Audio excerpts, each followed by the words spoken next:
Insurance sector के लिए बड़ी खबर है। अब बीमा खरीदने के लिए डीमैट खाता जरूरी होगा। इंश्योरेंस रेगुलेटर IRDAI ने इसकी मंजूरी दे दी है। तो इंश्योरेंस के लिए अब डीमैट खाता जरूरी कर दिया गया है, जिससे कि बीमा दस्तावेज की सुरक्षा आसान होगी और CDSL को होगा इससे सबसे ज्यादा फायदा। आपको बता दें, CDSL डीमैट की सबसे बड़ी डिपॉजिटरी है।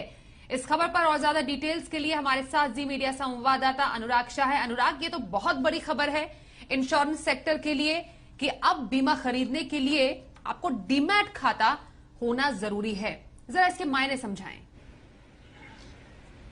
देखिए, सीधे शब्दों में हम कहें तो जिस तरह से आपका शेयर होता है वो डीमेटेरियलाइज होता है, डीमेट फॉर्म में होता है, तो उसी तरह से आने वाले दिनों में जो आपकी इंश्योरेंस पॉलिसी होगी वो डीमेटेरियलाइज फॉर्म में होगी, डीमेट फॉर्म में होगी। यानी आपकी लाइफ इंश्योरेंस पॉलिसी, आपकी हेल्थ इंश्योरेंस पॉलिसी, आपकी मोटर इंश्योरेंस पॉलिसी, ये तमाम तरह की जो इंश्योरेंस पॉलिसी है वो डीमेट फॉर्म में रखी जाएगी। आज इंश्योरेंस रेगुलेटर IRDA और तमाम जो लाइफ इंश्योरेंस कंपनी और जनरल इंश्योरेंस कंपनियों के CEO की बैठक थी, तो उस बैठक के अंदर इंश्योरेंस कंपनियों को डेडलाइन दी गई है कि दिसंबर 2022 से जो भी नई पॉलिसी जारी की जाए वो डीमेट फॉर्म में हो। और इसके अलावा जो एग्जिस्टिंग पॉलिसी है, यानी जो पिछले कुछ सालों में जो पॉलिसियां जारी की गई है, उसके लिए 12 महीने का वक्त दिया गया है और उन सभी पॉलिसीज को भी डीमेटेरियलाइज फॉर्म में करना होगा, ये इंश्योरेंस कंपनियों को कहा गया है। तो ग्राहकों के लिए ये एक बड़ा डेवलपमेंट होगा, क्योंकि जिस तरह से उनके शेयर जो है वो डीमेटेरियलाइज फॉर्म में होते हैं, वैसे ही जो आपकी तमाम तरह की पॉलिसी, आपकी हेल्थ इंश्योरेंस पॉलिसी, आपकी लाइफ इंश्योरेंस पॉलिसी, आपकी मोटर इंश्योरेंस पॉलिसी,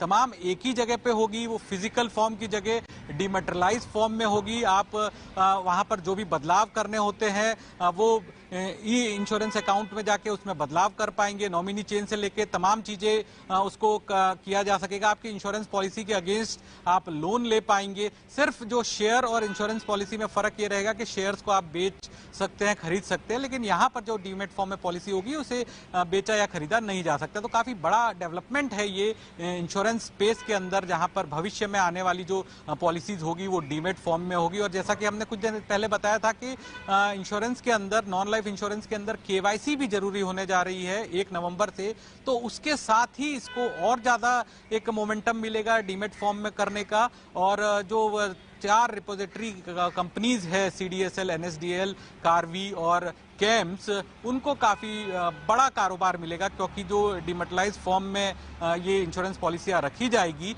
वो इन्हीं कंपनियों के साथ रखी जाएगी।